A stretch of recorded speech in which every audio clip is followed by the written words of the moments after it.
Buenos días, tengan todos ustedes. Realmente es un verdadero privilegio y honor el acompañarles el día de hoy. Agradezco al vicerrector por sus generosas palabras y su presentación, y a la Universidad de las Américas de Puebla por su invitación para estar con ustedes en este. Eh, 85 años de la fundación de la Universidad de las Américas en Puebla, 55 años de estar aquí en Puebla. Se dice fácil, pero realmente es toda una vida de esfuerzo, toda una vida de dedicación para lograr la solidez con la que hoy se presentan distintas oportunidades educativas en esta universidad. La Corte Penal Internacional es una institución muy joven aún. El Estatuto de Roma fue adoptado el 18 de julio de 1998 en la ciudad de Roma. Entró en vigor en el año de 2002. Estamos hablando de 27 años de la adopción del estatuto y de 22 años desde que la Corte Penal Internacional comenzó ya su trabajo de manera continua. Y es que les voy a hablar el día de hoy de la perspectiva que hemos tenido en el marco de la Corte Penal Internacional a lo largo de estos años. Si ustedes ven en esta diapositiva, se ve lo que es el edificio de la Corte tal como está el día de hoy. La Corte está ubicada, su sede está en la ciudad de La Haya, en los Países Bajos. Y ustedes ven que este edificio, la Corte se mudó ahí aproximadamente hace 10 años, después de haber llevado a cabo todo un concurso internacional de arquitectura para poder determinar cuál debería ser la estructura que albergara esta sede permanente. Originalmente la Corte estuvo en otra ubicación en La Haya, mucho más pequeña, mientras se llevaba a cabo todo el proceso para poder contar con su edificio. Y lo que es muy interesante es que si bien la Corte es una institución única, bajo un techo único, están en este edificio completamente separados e independientes, como debe de ser, lo que es la Fiscalía, lo que es el área judicial y lo que es la Secretaría, que es el área encargada de prestar servicios administrativos a la Corte. Entonces, esta es la panorámica, y si ustedes tienen la oportunidad de visitarnos, pues este es el edificio que van a lograr ver. Bueno, pues a lo largo de estos 23 años, este tiempo nos ha permitido tener una perspectiva más clara de los logros y desafíos de la Corte Penal Internacional, de las capacidades de los sistemas de justicia nacionales y de las necesidades de las víctimas y el papel que desempeña la academia y la sociedad civil en esta titánica tarea de impartir justicia internacional. Vivimos en realidad tiempos inéditos, tiempos inesperados.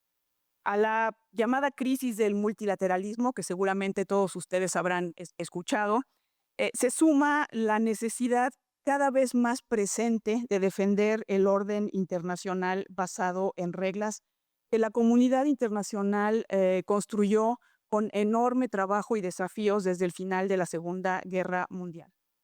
Quiero aprovechar por ello esta oportunidad para recordar las razones por las que se crea la Corte Penal Internacional, la trascendencia del trabajo que ha realizado y que seguirá realizando, y el imperativo de que todos sigamos apoyándola desde el lugar en el que nos encontremos.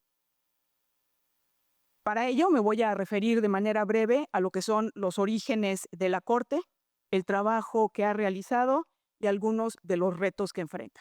Y empiezo refiriéndome a de dónde venimos. Y voy a empezar con una pequeña citación de Benjamin Ferencz, que fue uno de los fiscales que participó en los juicios de Nuremberg. Y él decía: no puede haber paz sin justicia, ni justicia sin derecho, ni derecho significativo sin un tribunal que decida lo que es justo y lícito en cualquier circunstancia. Esta aspiración, esta citación realmente refleja la importancia de tener una institución permanente encargada precisamente de impartir justicia. Y por ello la aspiración de una Corte Penal Internacional pues realmente data de hace mucho tiempo.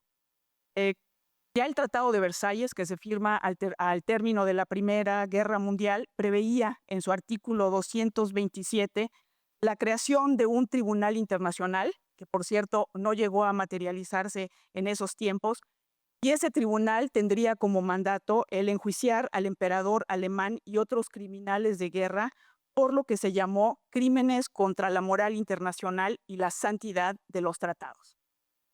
Este intento no fructificó. Evidentemente, el emperador nunca fue sometido a juicio, pero ya estaba sentada en los círculos internacionales la idea de crear un tribunal internacional que pudiera impartir justicia.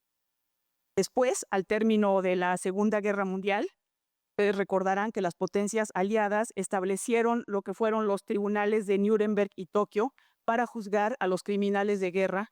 Y en esa época se llevó a cabo un trabajo titánico para poder definir en un periodo muy corto de tiempo bajo cuáles reglas serían juzgados los criminales y a qué criminales realmente serían juzgados. Estamos hablando de las potencias vencedoras de la Segunda Guerra Mundial, creando un mecanismo jurisdiccional para enjuiciar a los vencidos de esta contienda. Pese a todas las críticas que se hicieron en su momento a estos tribunales, lo cierto es que sentaron una serie de principios en materia de derecho penal internacional que siguen estando vigentes hoy en día y que se reflejan en disposiciones del Estatuto Penal Internacional. Entre esos principios se encuentra la responsabilidad penal individual en la esfera internacional, por las cuales las personas pueden ser sometidas a una instancia internacional y pueden ser juzgadas por la Comisión de Crímenes Internacionales, independientemente del cargo oficial con que ostenten. Y también se acuña un principio que sigue estando muy vigente hoy en día, que es el de que las órdenes superiores no pueden ser una defensa plena por la comisión de actos criminales. Los principios que establecieron los tribunales de Nuremberg en particular fueron una de las primeras acciones que se llevaron a cabo en la Organización de las Naciones Unidas en una de sus primeras asambleas generales, con el mandato de definir cuáles son los principios básicos de estos juicios que deberían plasmarse en decisiones internacionales e inspirar a las generaciones ulteriores. De esa manera se encomendó a la Asamblea General de la ONU al definir cuáles serían estos principios. Y una de las primeras acciones, precisamente, fue la adopción de una resolución, la resolución 95-1, que fue adoptada en 1946, en donde todos los estados asumen, los miembros de las Naciones Unidas en esa época, asumen el compromiso de respetar los principios de Nuremberg y los principios de derecho penal internacional. A partir de ese momento, realmente inicia toda una actividad en el marco de las Naciones Unidas para avanzar hacia la creación, no solamente del desarrollo de los principios, sino también de la creación de una jurisdicción internacional que pudiera ser de carácter permanente. Todo el ímpetu que había dado los juicios de Nuremberg y Tokio realmente generaron un interés de la comunidad internacional de poder materializar todo este trabajo en una serie de documentos que pudieran ser adoptados en resoluciones ulteriores. Se encomendó al Comité de Codificación de las Naciones Unidas, que es un órgano asesor de la Asamblea General y que se encarga precisamente de analizar temas jurídicos y proponer a los estados instrumentos para poder regular sus relaciones. Este trabajo inició de manera inmediata después de la Segunda Guerra Mundial en las Naciones Unidas y desafortunadamente con las condiciones de desconfianza y que se dieron al finalizar la Segunda Guerra Mundial con el inicio de la Guerra Fría, estos trabajos se mantuvieron de manera constante en la agenda y el Comité de Codificación estuvo abordando año con año lo que era la creación de una jurisdicción internacional y la creación de un código de crímenes contra la paz y la seguridad de la humanidad, pero en todos los años ulteriores no fue posible llegar a ningún acuerdo, pero el tema se mantuvo. Y precisamente con este ímpetu y con este interés, muchos de los instrumentos internacionales que se adoptaron en las décadas ulteriores ya preveían la posibilidad de que los perpetradores de crímenes graves pudieran ser enjuiciados ante un tribunal internacional. Por eso, si vemos algunos instrumentos como la Convención de Genocidio, adoptada en 1948, ya prevé la posibilidad de que las personas que sean acusadas de cometer este delito puedan ser enjuiciados en el territorio en cuyo estado hubieran cometido los delitos o ante la Corte Penal Internacional que sea competente respecto de los estados partes que hayan reconocido su jurisdicción. Otros instrumentos, además de la Convención de Genocidio, como los convenios de Ginebra de 1949 y los protocolos adicionales a los convenios de Ginebra de 1977 ya preveían también la posibilidad de que los perpetradores de crímenes de guerra pudieran ser enjuiciados ante sea el estado en cuyo territorio cometieron los crímenes o en cualquier otro estado, dejando abierta la posibilidad también de que pudieran ser enjuiciados ante una instancia internacional. Y ya después llegamos a lo que es la década de los 90, en donde el Consejo de Seguridad de las Naciones Unidas da un impulso muy importante a lo que fue la creación de una jurisdicción penal internacional, con lo que fue la adopción de 2 resoluciones importantes que crearon tribunales internacionales específicos para casos muy concretos. Seguramente ustedes habrán escuchado hablar del Tribunal Internacional para la Ex-Yugoslavia, que fue creado por una decisión del Consejo de Seguridad de Naciones Unidas, actuando en el marco del capítulo 7 de la Carta, que es acción colectiva en casos de amenazas a la paz y la seguridad internacionales. Y este tribunal fue creado precisamente para enjuiciar a todos aquellos que hubieran cometido crímenes en el marco del conflicto en la ex Yugoslavia. Con esta decisión, que fue adoptada en 1991, evidentemente se revivió en los círculos internacionales las discusiones encaminadas a crear una Corte Penal Internacional, precisamente que evitara la creación de tribunales especiales, porque se ha llegado a la conclusión de que los tribunales especiales creados después de los hechos no contribuyen realmente a este objetivo de lograr la justicia aplicable a todas las personas, sino que solamente estarán definidos su ámbito a lo que determine el estatuto que los crea. Comienzan nuevamente las discusiones, se reactivan, y en 1993 el Consejo de Seguridad, otra vez actuando en el marco de sus facultades en materia de seguridad colectiva, crea otro tribunal internacional especial, que es el Tribunal Especial para Ruanda, que también estuvo muy activo para enjuiciar a todos los responsables de la comisión de genocidio y otros crímenes cometidos en Ruanda y los estados vecinos a lo largo de un periodo específico de tiempo.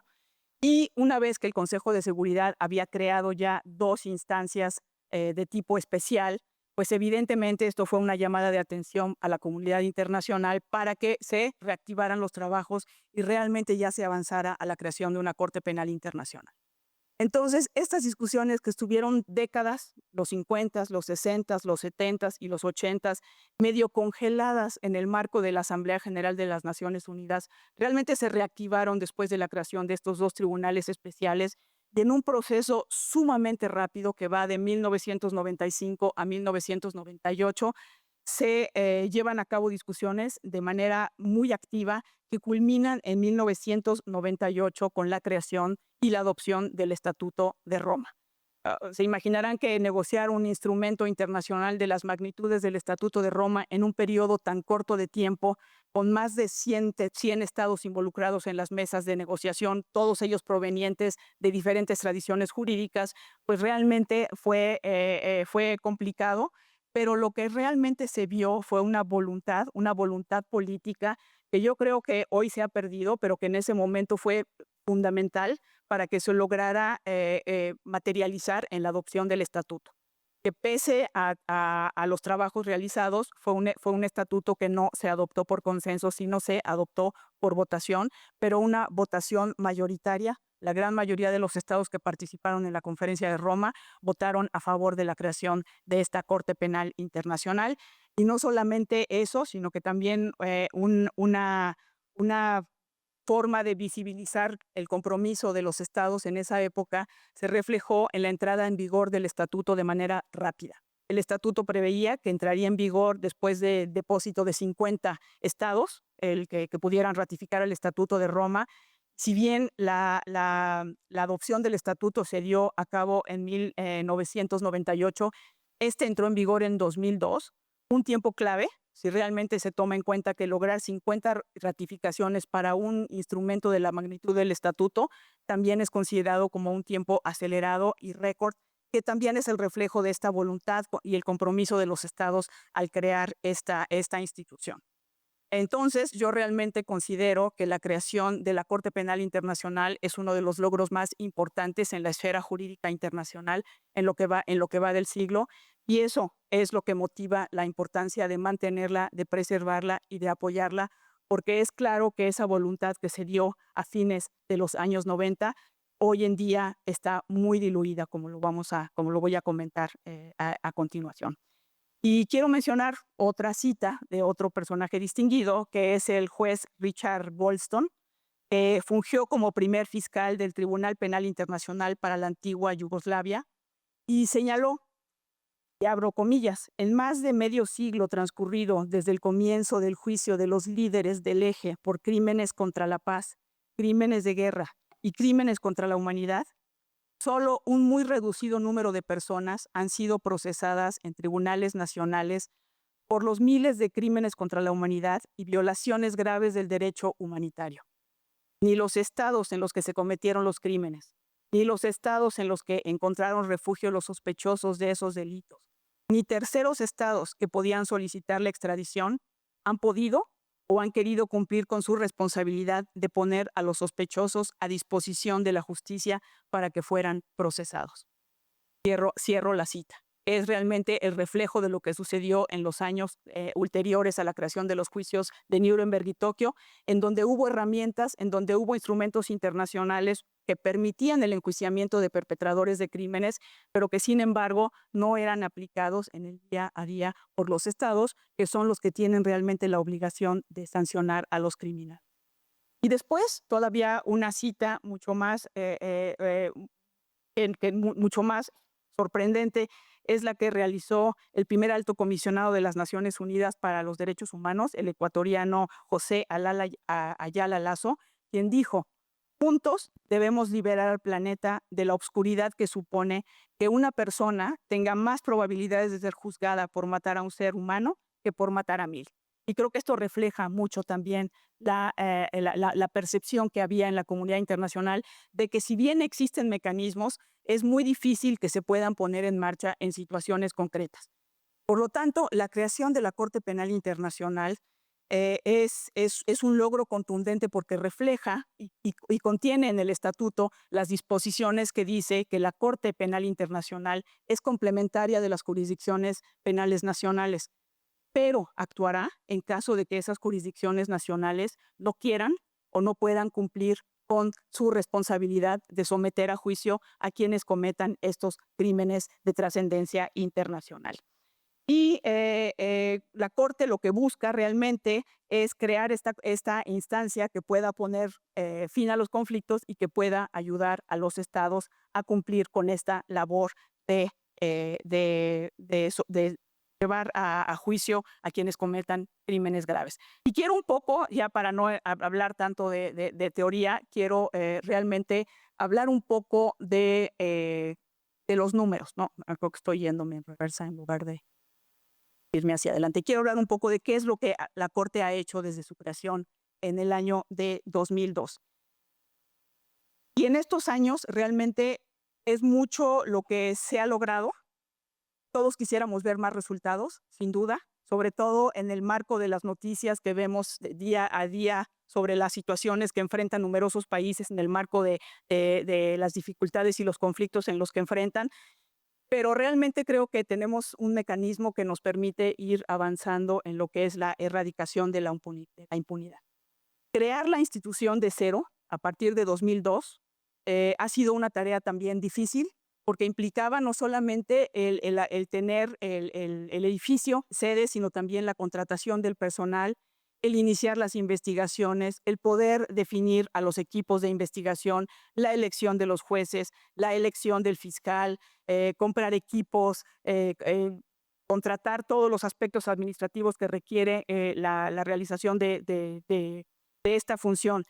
Pero pese en pocos años, la Corte ya cuenta hoy con un edificio funcional en La Haya, cuenta con más de 900 miembros de su personal provenientes de 100 países distintos. Es una institución realmente multicultural.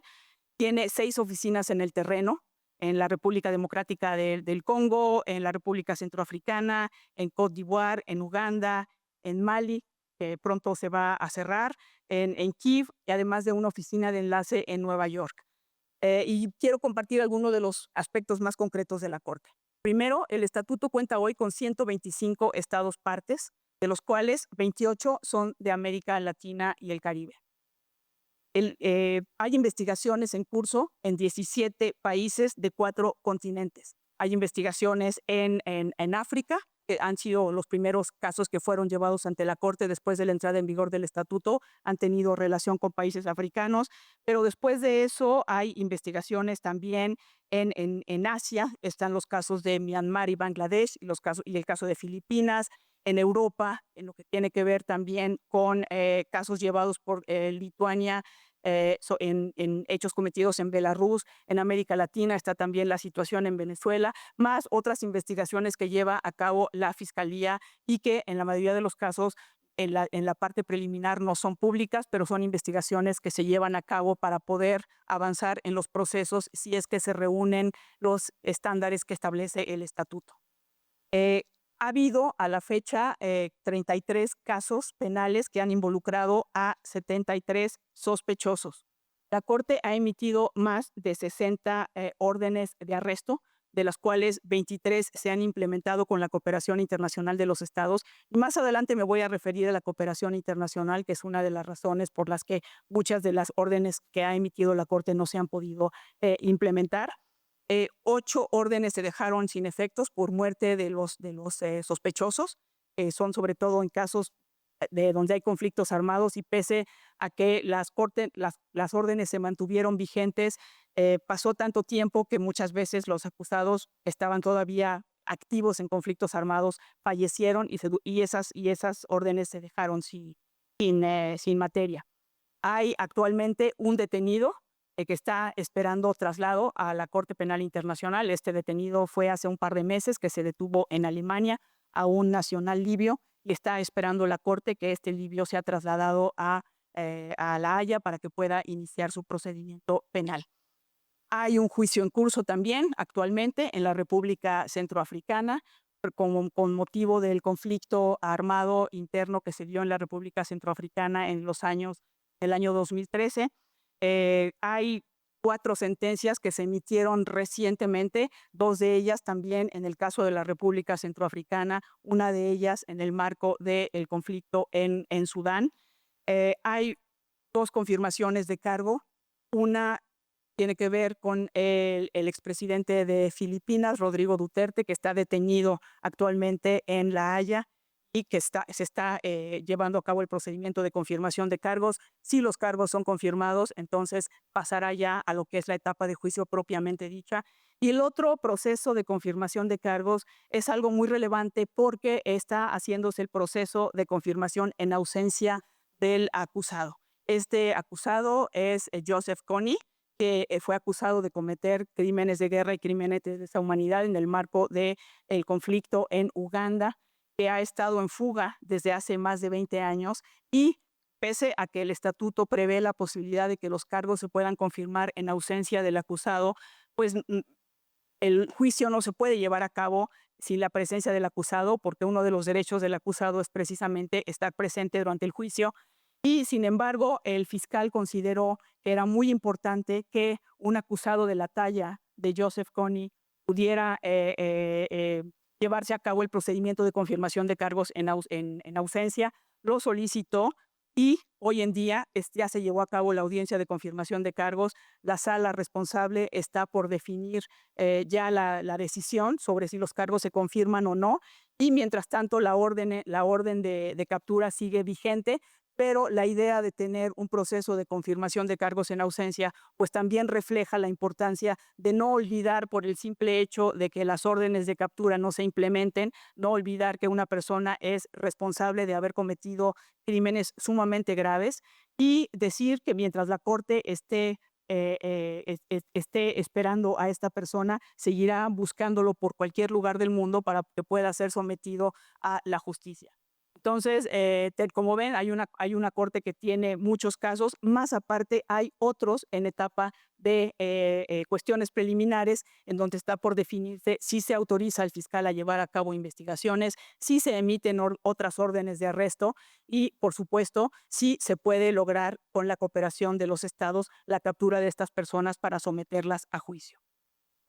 La Corte trabaja en 2 idiomas de trabajo, que son el inglés y el francés, pero como uno de los derechos del acusado es ser juzgado en un idioma que entienda y comprenda perfectamente, muchos de los juicios que se han llevado a cabo hasta ahora se han llevado a cabo en diferentes dialectos.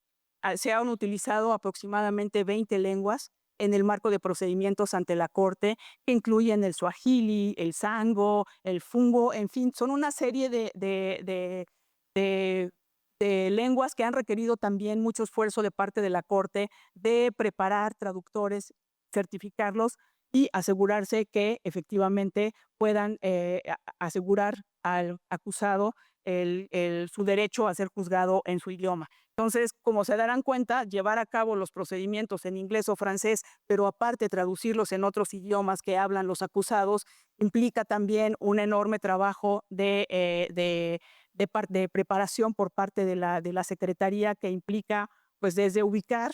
Yo estoy participando actualmente en un juicio en la República Centroafricana. El acusado habla sango, y el poder tener los equipos de intérpretes que traduzcan del sango al inglés, del sango al francés, y que de repente tenemos equipos muy limitados de intérpretes, uno de ellos se enferma y el juicio no puede continuar porque tenemos que esperar que el intérprete se recupere o que podamos encontrar a un sustituto igual certificado para poder avanzar en los procedimientos. Pues como se dan cuenta, el llevar a cabo los procedimientos con estricto apego a las garantías de debido proceso implica también un consumo de tiempo enorme para la participación de para los procesos, pero que sin embargo es muy relevante para asegurar el respeto de los derechos del acusado.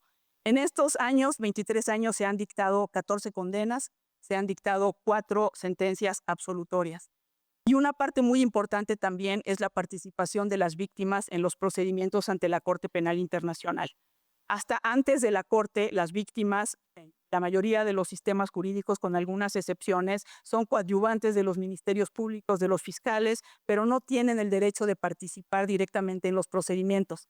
El Estatuto de Roma, por vez primera, ya contempla la posibilidad de que las víctimas puedan tener un papel en los procedimientos, que puedan tener sus propios abogados, que puedan participar en los juicios, que puedan hacer valer sus intereses en cualquier etapa del procedimiento.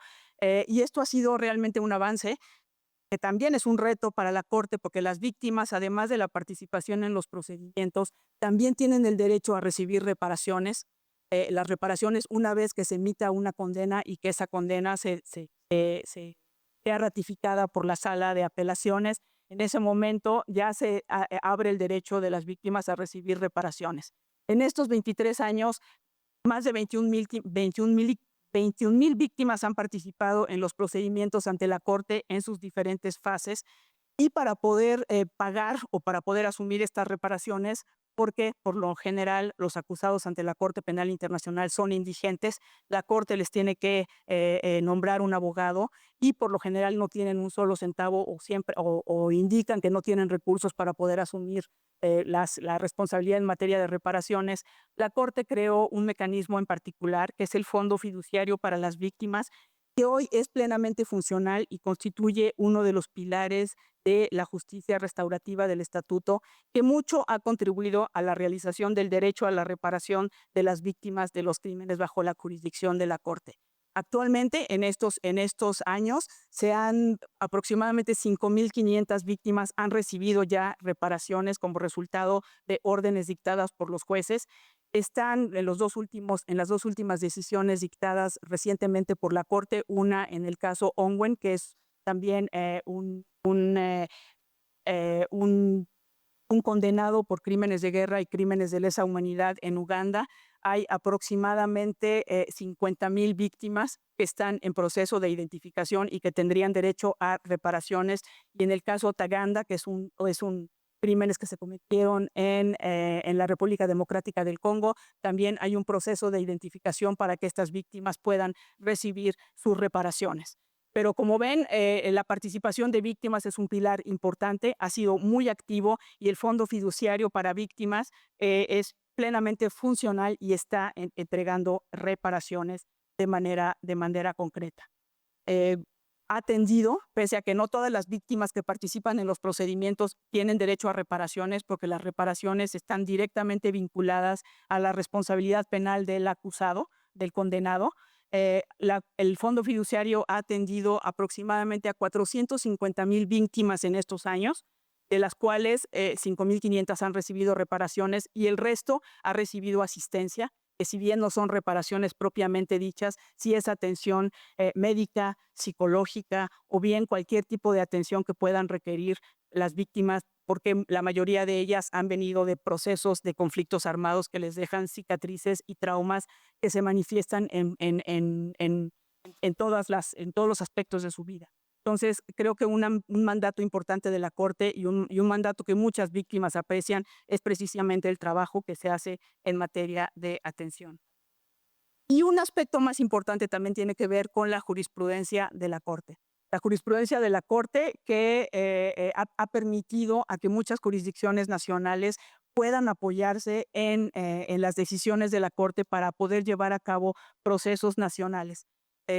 No todas las sentencias de la Corte pueden ser traducidas a todos los idiomas de Naciones Unidas, pero hay una base de datos que permite que los principales fallos de la Corte y las principales decisiones que ha tomado puedan estar en idiomas como el español.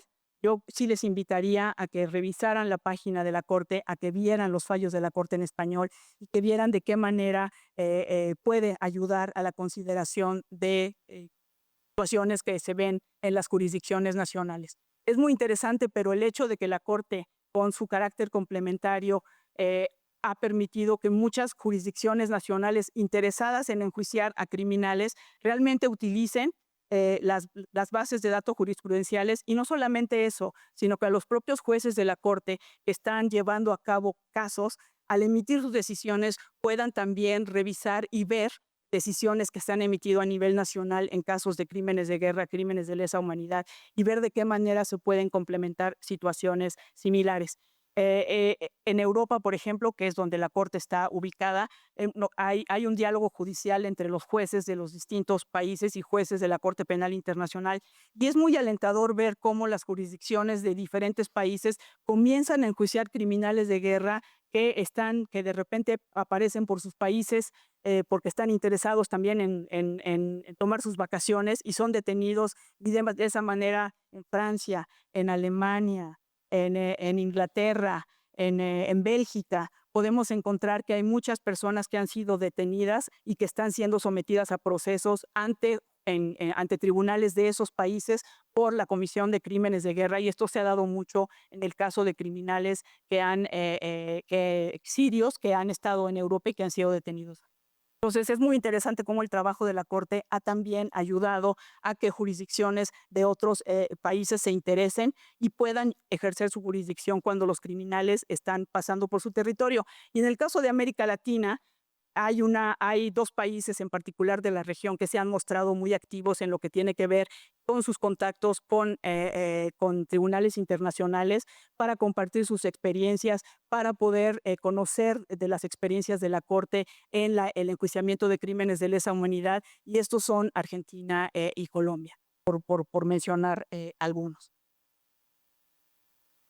No estoy viendo el tiempo, pero quizás cuánto tiempo me queda, así es que voy a concretar. Y en este sentido que les comentaba de los enjuiciamientos nacionales, creo que un impacto muy positivo de la Corte está en el fortalecimiento de los sistemas nacionales de justicia como resultado de este principio que les he comentado, que es el principio de complementariedad. Es el Estado el que tiene la responsabilidad principal de enjuiciar y de someter a juicio a los responsables de crímenes que se encuentren en su territorio. Y para que puedan hacer esto, también tienen que estar conscientes de la importancia de que el estatuto pueda ser reflejado en sus jurisdicciones nacionales. La mayoría de los estados saben que tienen una responsabilidad, pero en el momento de modificar sus leyes para asegurar que puedan tener la capacidad para ejercer su jurisdicción. Son muy pocos los que lo hacen. La Corte proporciona una cantidad de asesoría a los estados interesados en incorporar en sus legislaciones nacionales las disposiciones del estatuto, y es una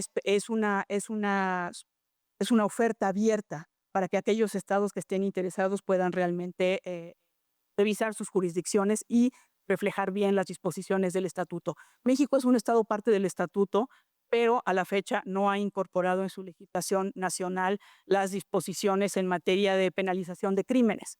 Y evidentemente los estados que no reflejan en sus jurisdicciones nacionales los delitos de la competencia de la Corte tienen enormes dificultades para poder hacer valer el principio de complementariedad, porque la Corte se basa no en el hecho de que un estado le diga estoy enjuiciando, sino tiene que corroborar que efectivamente las personas que están siendo sometidas a un juicio o a una investigación sea por delitos similares, por conductas similares, y de manera que no basta decir que un estado estoy enjuiciando para que aplique el principio de complementariedad, sino que tienen que probar que efectivamente esos procedimientos están encaminados a la responsabilidad penal del perpetrado.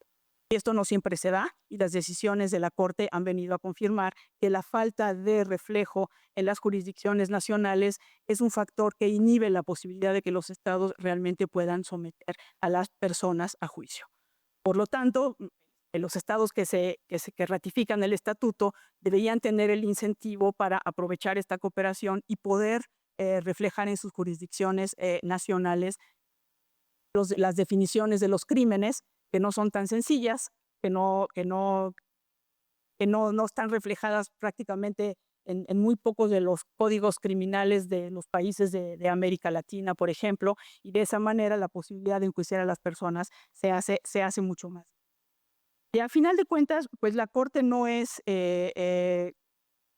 tiene la capacidad para poder enjuiciar a todos, no tiene la capacidad para poder llevar a la Haya, ni tiene las capacidades para poder ir por los responsables, si no tiene la cooperación de los estados, y realmente este ha sido uno de los aspectos más complejos de lo que es la colaboración de la Corte, porque la Corte no tiene policía, no puede entrar a los estados si no es con la colaboración de los estados, no puede interrogar testigos si es con la autorización de los estados para que puedan ellos permitirles la entrada a su territorio.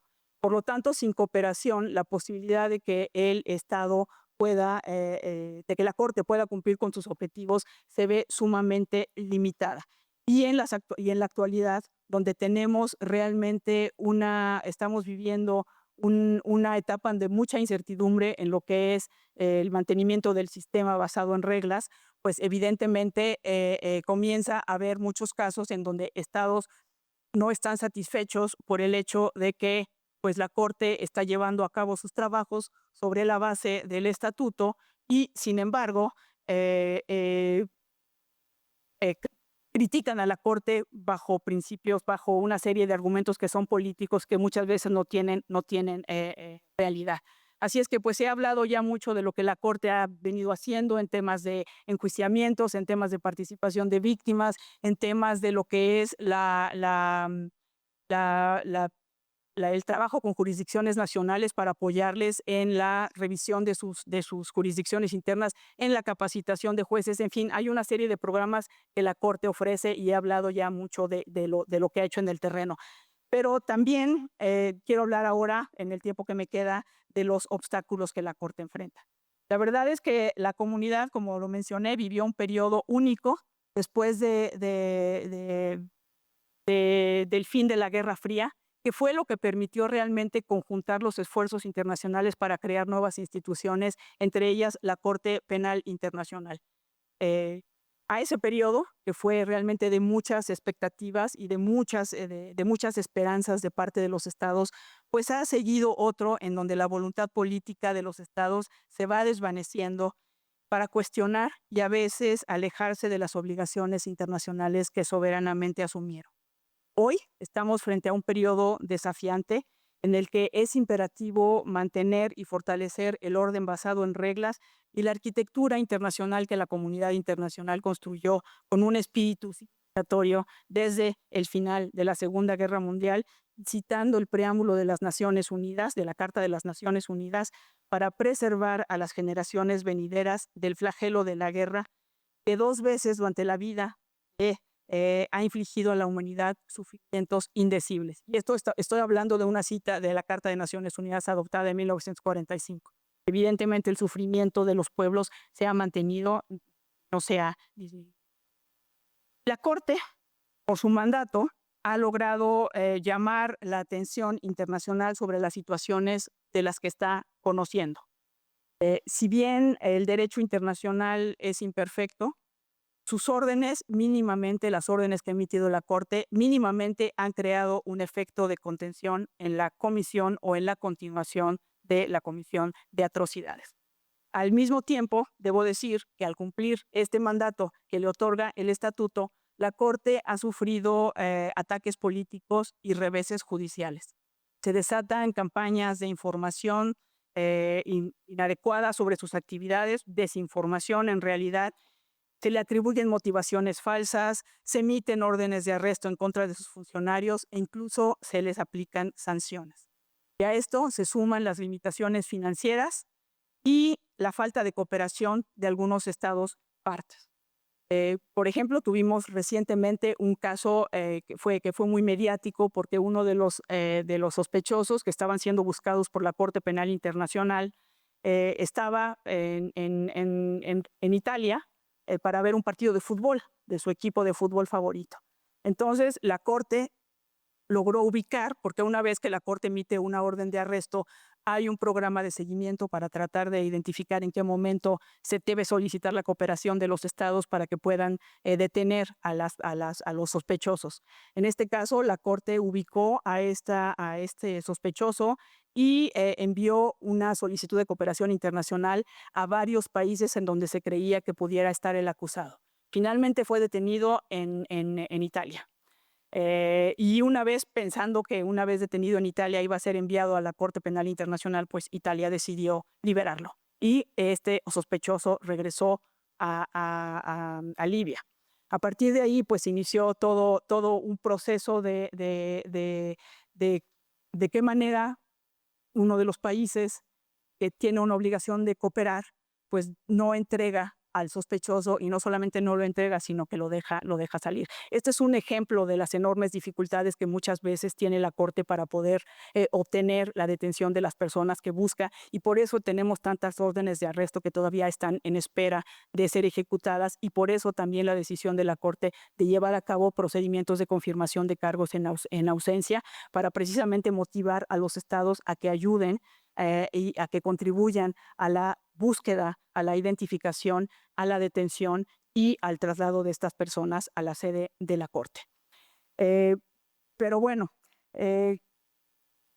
quiero referirme a algunas de las razones, que no puedo ver bien la presentación. Bueno, aquí me refería un poco a los desarrollos jurisprudenciales que mencionaba. Las decisiones de la Corte han sido muy útiles para poder aclarar muchas de las normas internacionales vigentes, porque una cosa que hemos visto a lo largo de los años es que tenemos una gran cantidad de normas internacionales, pero son muy generales y muchas veces no van al detalle, y la Corte tiene que utilizar sus deliberaciones para poder aclarar el alcance de algunas de las disposiciones y precisamente por eso algunas jurisprudencias han sido tan relevantes en el marco de lo que es la utilización de niños para que sean combatientes en el marco de conflictos armados.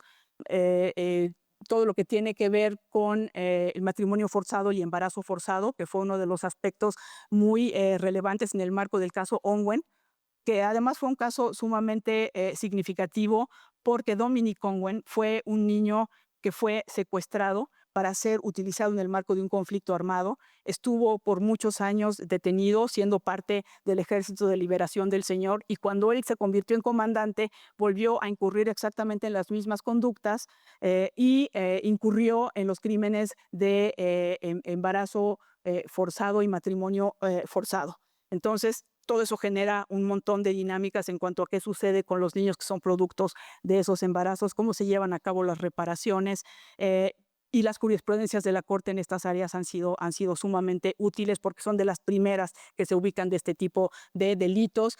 Tenemos también por primera vez la destrucción de bienes culturales, que es el caso Almadi, que se dio en Timbuktu, en donde los ejércitos ocupantes destruyeron todos los mausoleos que eran la forma de vida de la población de Timbuktu, y hubo una jurisprudencia muy importante que tiene que ver con la destrucción de bienes culturales, que son aspectos que normalmente no se tienen mucho, que no son muy visibles, pero que sin duda son crímenes que tienen efectos graves sobre la vida de las personas, por mencionar algunos de los aspectos jurisprudenciales. Bueno, esto que ya más o menos les hablé de la Corte. No, creo que más bien estoy al revés.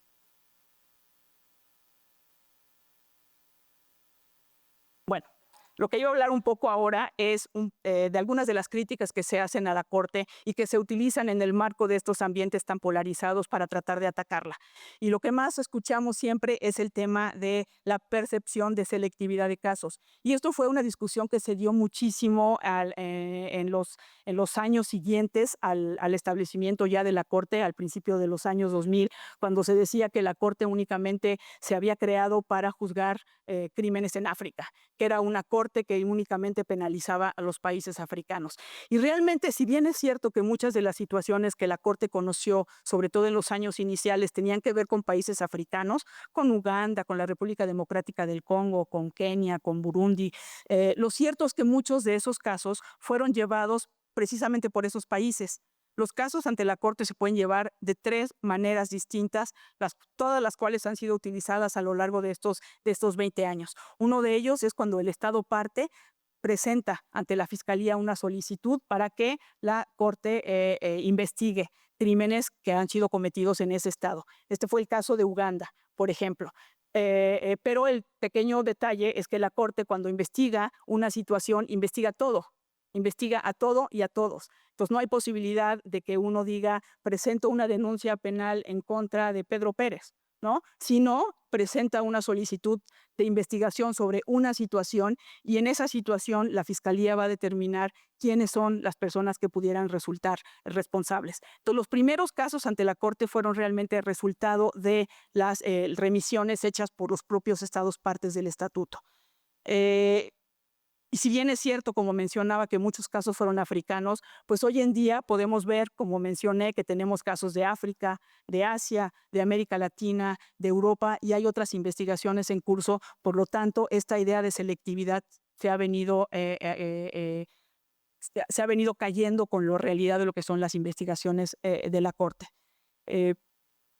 La otra forma de remisión es el Consejo de Seguridad de Naciones Unidas, que por cierto también ha enviado 2 situaciones al Consejo. El Consejo ha enviado 2 a la Corte, que son los casos de Libia y los casos de Sudán. Están actualmente en proceso, hay varios procesos abiertos como resultado de estas investigaciones. Y el tercero es el fiscal haciendo investigaciones por su motu propio, ¿no? Y una vez que considera que hay elementos suficientes, tiene que tener una autorización de la sala. Y de esa manera han iniciado muchas otras investigaciones, que es el fiscal el que las ha llevado de manera directa. Entonces, los 3 mecanismos de remisión han sido utilizados por la Corte. Entonces, el tema de selectividad, pues, si bien en algún momento estaba basado en los hechos de que los casos eran en su mayoría africanos, creo que hoy en día esa percepción de selectividad se ha ido diluyendo. La segunda crítica que se le hace a Deporte es la duración de los procedimientos. Efectivamente son muy largos, y todos los jueces que llegamos ante la Corte lo primero que queremos es reducir el tiempo de duración de los procedimientos. Y la verdad es que ha sido muy difícil. No solamente difícil por todos los aspectos prácticos que involucran, el hacer investigaciones en el terreno, el tener los traductores y los intérpretes para poder llevar a cabo el respeto de las garantías del acusado, a tener los documentos en su idioma, a llevar a cabo las investigaciones. El tema de la protección de los testigos, que es otro tema fundamental, toma mucho tiempo, y además lo litigiosos que son los casos ante la Corte. Es impresionante que por cualquier cosa tenemos 10 solicitudes de revisión, de apelación, por más que uno intenta reducir los procesos, la complejidad de los casos hace difícil que los tiempos se puedan reducir, aunque en realidad hemos venido avanzando mucho. hemos venido avanzando y ahora se trata de que los procesos puedan avanzar de la manera más rápida posible, pero siguen siendo procesos que duran tiempo. Y creo que ya se me acabó el tiempo, pero bueno, me voy a seguir lo que hay aquí. Okay.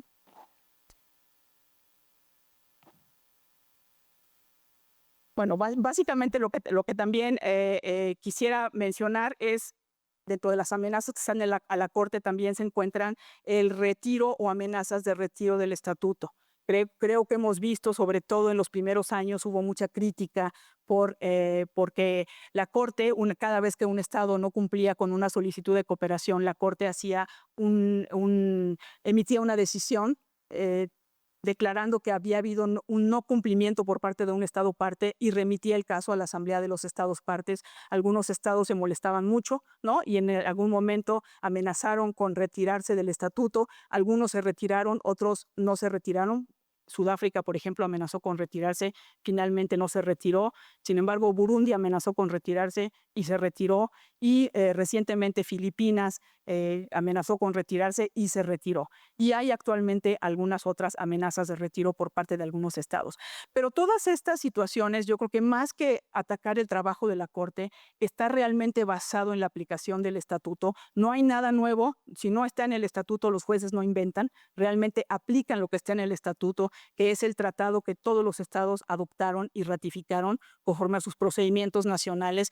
Más bien los retiros no tienen que ver con la Corte. Yo creo que reflejan más la situación interna de los estados que deciden retirarse, más allá que lo que la Corte pueda hacer, porque no hay nada que sorprenda de lo que la Corte realiza, porque todo está literalmente en su estatuto. Y bueno, hoy hemos visto, ya les había mencionado de todas las amenazas que enfrenta la Corte. Bueno, pues hemos tenido de todas. Incluso hace poco se detectó intentos, ya tuvimos ataques cibernéticos. La Corte estuvo prácticamente un mes sin poder conectarse a los sistemas porque fue objeto de ataques cibernéticos. Y hoy uno de los principales retos de seguridad tiene que ver con las amenazas cibernéticas, porque la mayoría de los sistemas de la Corte, llevando a cabo juicios en lugares muy distantes, es a través del uso de la tecnología, ¿no? Por lo tanto, un ataque cibernético realmente tiene impacto en lo que es su actividad al día a día. Recientemente, hace aproximadamente 2 años, gracias a la cooperación de los servicios de seguridad de los Países Bajos, se detectó que se estaba infiltrando a una persona como visitante profesional, cuando en realidad era simplemente un espía que quería tener acceso a los sistemas de seguridad de la Corte. Entonces, esto ha obligado a que la Corte tenga que ser mucho más estricta en el manejo de su información y documentación, precisamente para evitar este tipo de ataques cibernéticos. Pero los ataques no se limitan a eso.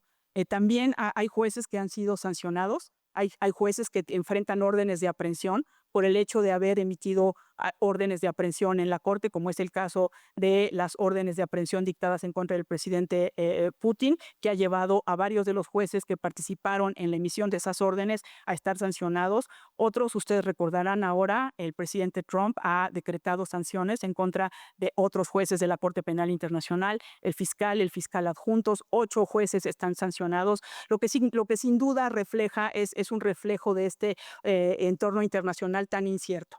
Sin embargo, realmente todas estas acciones, todas estas amenazas que se han realizado en contra de los jueces y de la Corte en general, lo único que ha hecho es resaltar la gran convicción que hay en todas las personas que trabajan en la Corte, sean jueces, sean fiscales, sean investigadores, sean oficiales jurídicos, de reconocer la relevancia del trabajo que lleva a cabo la Corte Internacional y de redoblar sus esfuerzos. Hay una convicción absoluta de que la justicia internacional es necesaria, es importante, y por lo tanto no podemos cejar en nuestros esfuerzos de seguir avanzando.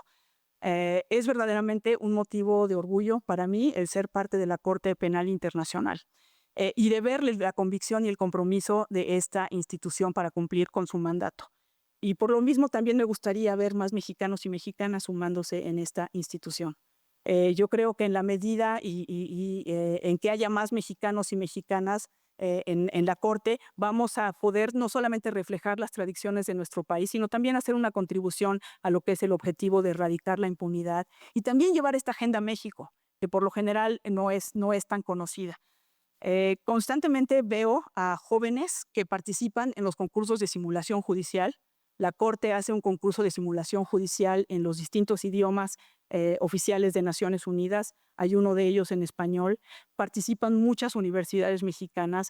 Convivo con jóvenes muy entusiastas que realmente tienen mucho interés en lo que es la justicia internacional, que quieren ir a hacer pasantías, que quieren hacer visitas profesionales. Y yo realmente les aliento, si están interesados en lo que es el derecho internacional y el derecho penal internacional, que busquen vincularse a la Corte. Sé que no es fácil, porque el trabajar en otros idiomas no es fácil.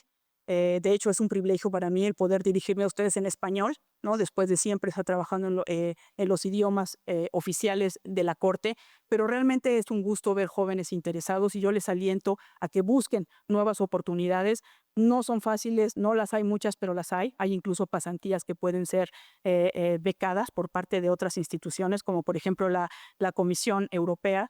Pero también les comento que la participación en la Corte no solamente va en las áreas legales, se requieren psicólogos, se requieren personas que ayuden en la ubicación y atención de testigos, en programas de protección, en los sistemas tecnológicos, en todo lo que tiene que ver con la interpretación, la traducción de documentos de los oficiales de sala. Entonces hay muchos espacios. La verdad es que la Corte es todo un mundo. Tenemos más de 100 nacionalidades, tenemos un enorme trabajo y es realmente fascinante.